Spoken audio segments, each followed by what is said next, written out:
responsables de ces partis politiques de l'opposition ont tenu des réunions au cours desquelles ils ont mis en place des stratégies partant du recrutement des jeunes désœuvrés, moyennant de l'argent, les droguant, leur donnant des machettes, c'est-à-dire des armes blanches, leur indiquant des cibles, notamment les stations d'essence, les habitations de certaines personnalités faisant partie de la majorité au pouvoir. Et comme si tout cela, ce qu'ils ont fait en secret ne suffisait pas, ils ont délégué certains des leurs qui sont passés dans les médias et l'ont dit haut et fort. Vous avez des images.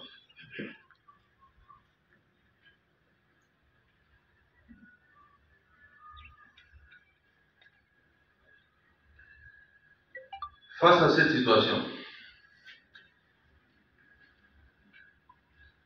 le gouvernement de la République, garant de l'ordre public et de la paix sociale, n'entend pas se laisser faire. Le gouvernement de la République n'entend ni se laisser intimider, ni se laisser faire du chantage que nous voyons ces derniers jours.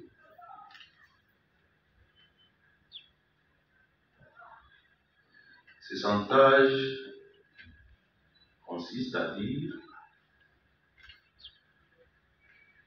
le pouvoir Tshisekedi, c'est un pouvoir dictateur, c'est un pouvoir qui opprime sa population, qui étouffe les libertés de pensée et de manifestation, qui envoie sa police commettre des bévues, et je l'ai vu, relayé par tous les médias, même les plus respectueux, en boucle.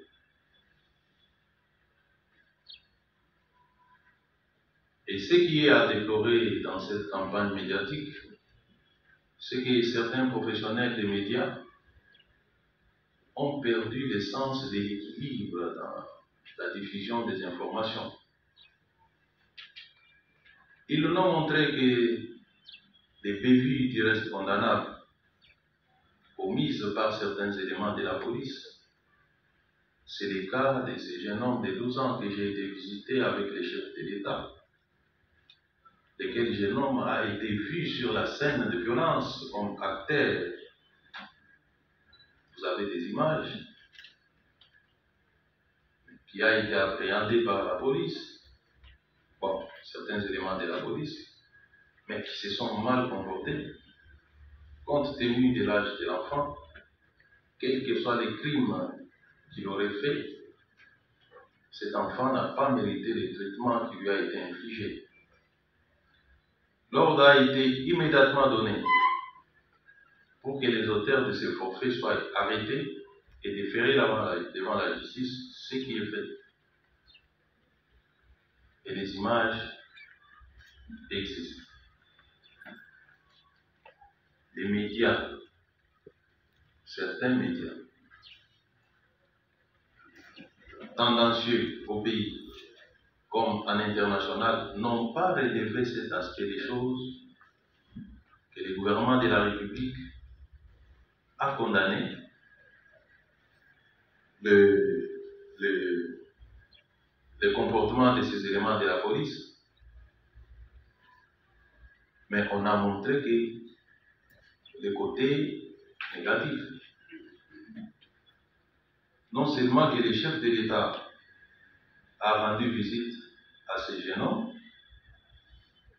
qu'il a eu à réconforter avec sa famille,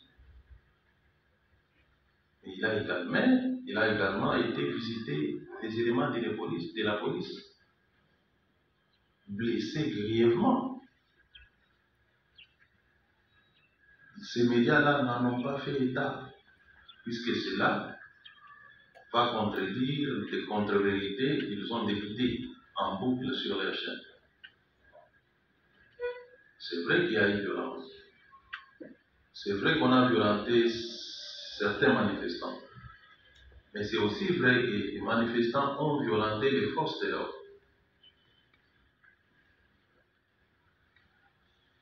Sans vouloir défendre la violence d'où qu'elle vienne, je tiens ici à rappeler que la République démocratique du Congo n'est pas le seul pays au monde où les éléments des forces de sécurité ont eu à se mécomporter. On a vu ça en France. Des vidéos existent où les forces de l'ordre se sont attaquées violemment à des populations passives qui étaient là, qui ne bougeaient même pas. Les images existent. Contrairement à la population qui a manifesté ces jours-là, qui étaient des jeunes recrutés, drogués, armés en machette, qui s'attaquaient à la police. On a vu des gens qui, debout, devant je ne sais quoi, et les forces des policiers sont allés les matraquer. Aux États-Unis, on tue des citoyens américains par certains policiers. On tue, je dis bien on tue, on étrangle volontairement et on tue, on donne la mort. Jamais on a cherché à mettre tout cela sur les dos des gouvernements de ces pays. Jamais, mais alors jamais. On parle des cas isolés, on singularise les comportements de ces agents-là. Mais en République démocratique du Congo, lorsque quelques éléments de la police se méconduisent, on dit que c'est l'État congolais. On qualifie l'État congolais de l'État voyou. De l'État qui ne respecte pas la démocratie. De l'État qui ne respecte pas les droits de l'homme. L'État. Ailleurs, on singularise et on parle des agents indisciplinés. Chez nous, c'est l'État. On accable les chefs de l'État, on accable ses ministres, on accable ses collaborateurs comme si ce sont eux qui sont descendus sur le terrain pour dire à la police maintenant, attaquez-vous à des citoyens. Je tiens à dénoncer cette façon de traiter de manière impartiale des informations.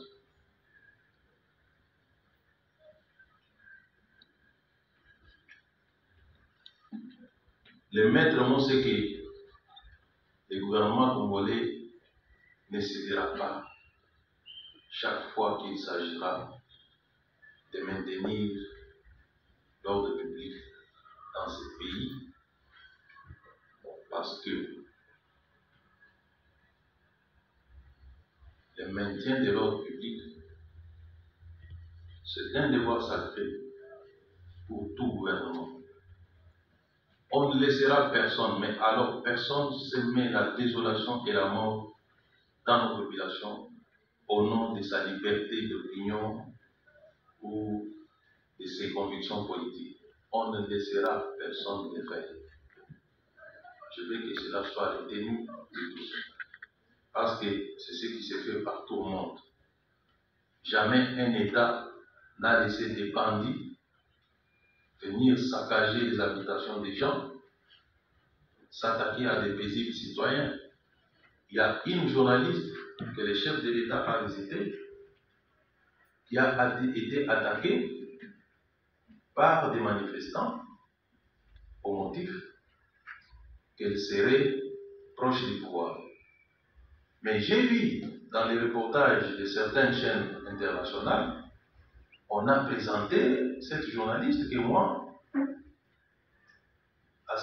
accompagnant les chefs de l'État, nous avons visité et qui nous a indiqué qu'ils l'ont attaqué et pour quel motif. c'est-à-dire les manifestants, les gens de l'opposition, qui se sont attaqués à une femme journaliste qui ne faisait que son travail. On lui a ravi sa caméra et tout son équipement, au motif qu'il est proche du pouvoir. Les journalistes internationaux, ils n'ont pas vu ça. Ils l'ont vu, mais ils ont voulu mettre tout sur les dos du gouvernement. Cette façon de faire est injuste. C'est ici l'occasion d'interpeller les institutions d'appui à la démocratie, les ONG des droits de l'homme. Votre rôle n'est pas seulement d'accompagner la violence pour faire les bilans. Votre rôle, c'est aussi de prévenir la violence. La cellule de communication du cabinet du ministère de l'Intérieur. Merci d'avoir accepté de participer à cette conférence de presse qui sera animée par le patron de la territoriale. Comme vous le savez, le vice-premier ministre, ministre de l'Intérieur, va fixer l'opinion sur un bon nombre de points en rapport avec le secteur dont il est patron, après quoi nous passerons au jet des questions et réponses. Sans plus tarder, nous accordons la parole au vice-premier ministre, ministre de l'Intérieur. Mesdames et messieurs de la presse, je tiens à vous saluer et vous remercier de votre présence dans cette salle pour participer à cet échange qui s'inscrit dans le cadre de la redevabilité citoyenne.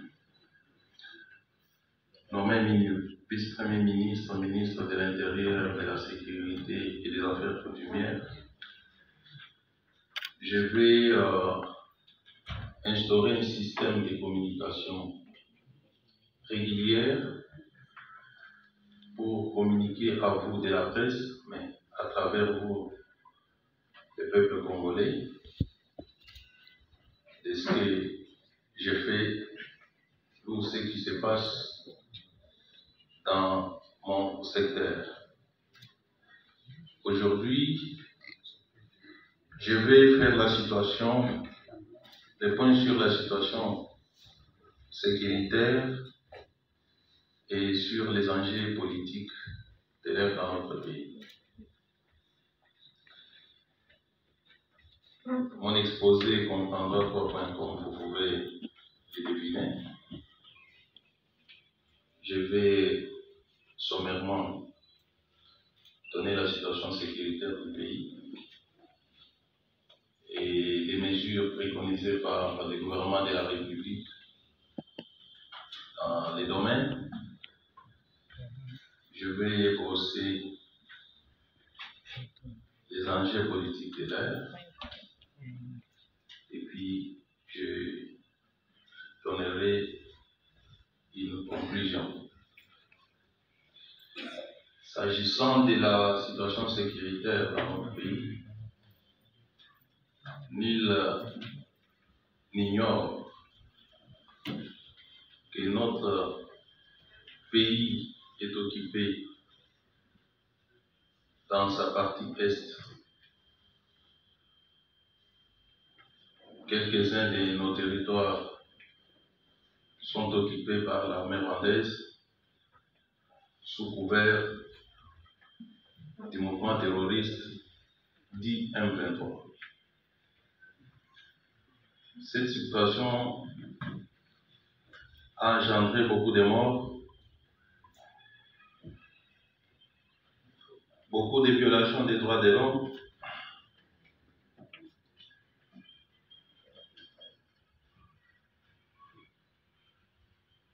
beaucoup de viols sur les femmes, l'utilisation abusive des enfants mineurs à des fins de guerre, les déplacements massifs de nos populations qui se trouvent éparpillées entre les pays frontaliers à notre pays, des déplacés internes provoquant ainsi une crise sociale incalculable. À ce jour, la République démocratique du Congo se bat avec nos forces de défense et de sécurité pour non seulement récupérer nos territoires occupés par l'armée rwandaise, mais également établir la paix, la sécurité dans cette partie de la République. Si à l'est du pays, les pays occupés, à cela, il faut ajouter les groupes armés qui naissent comme des champignons, toujours soutenus par certaines forces étrangères dans le but d'exploiter nos terres, nos minerais et abuser de notre population.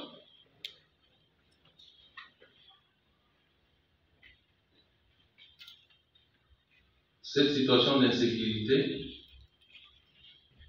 semble ressurgir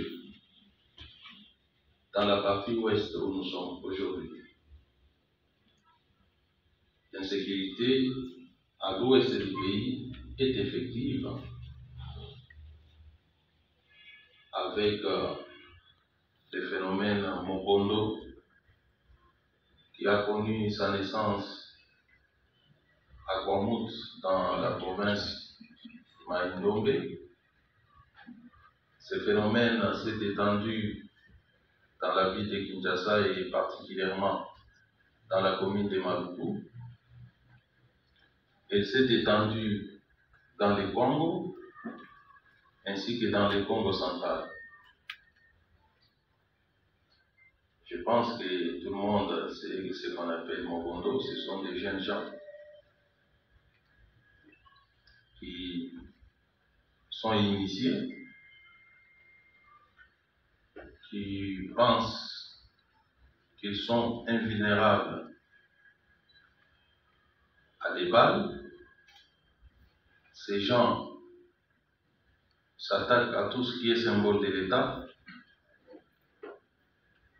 Ils s'attaquent à nos forces de sécurité et de défense.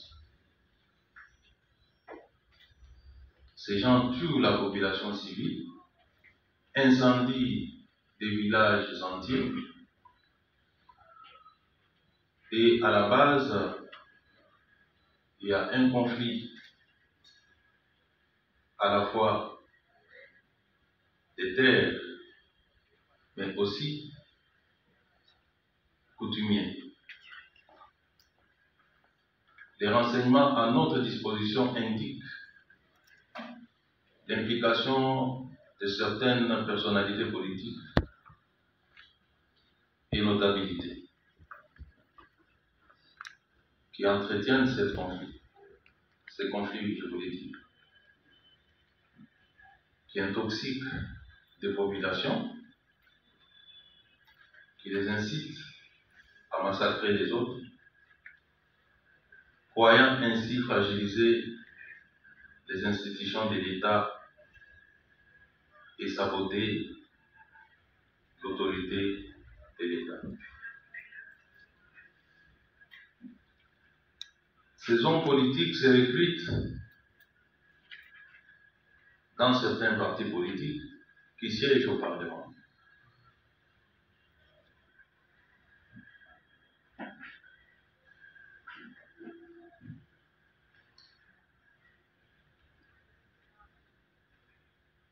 Comme d'entrée de jeu, je vous ai dit que la partie est de notre pays est occupée par le Rwanda. Aujourd'hui, nous constatons le renforcement des troupes rwandaises et constatons une volonté manifeste du Rwanda de poursuivre des attaques dans des étendues beaucoup plus larges que celles qu'il occupe aujourd'hui. Et donc, l'insécurité terrestre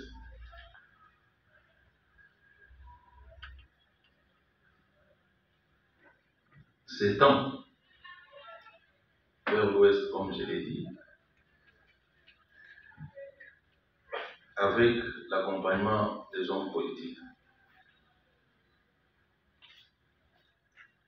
Je pense que je pourrais revenir dans les détails si jamais vous cherchez à en savoir un peu plus. Mais c'est comme ça.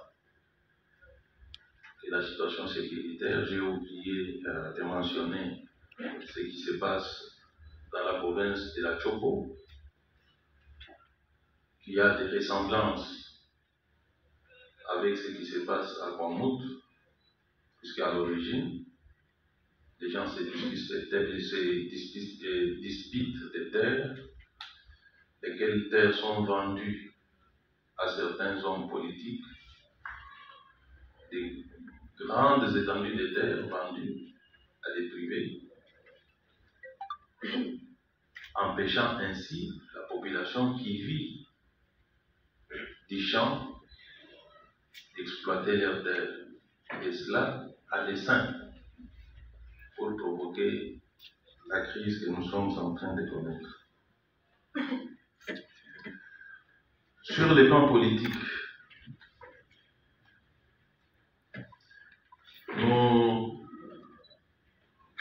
l'actualité est dominée par les processus électoraux engagés par la Commission nationale électorale indépendante. Je pense que vous avez suivi dans les médias que la CENI était passée me visiter avant-hier pour me déposer cet avant-projet de loi portant adoption de la répartition des sièges par circonscription électorale pour les élections législatives, provinciales, municipales et locales. C'est ça. Tout ça, c'est l'avant-projet que la CENI m'a déposé. Au moment où je vous parle, une réunion gouvernementale est convoquée à des fins de travailler sur ce projet, les valider et les transmettre au Parlement. Parce que cette loi doit être adoptée avant la fin de la session en cours. Ceci témoigne la volonté des animateurs de la CENI d'organiser les élections dans les délais de la Constitution. Ici, je tiens à souligner également la volonté du gouvernement de la République à accompagner la Commission électorale nationale indépendante à respecter son calendrier.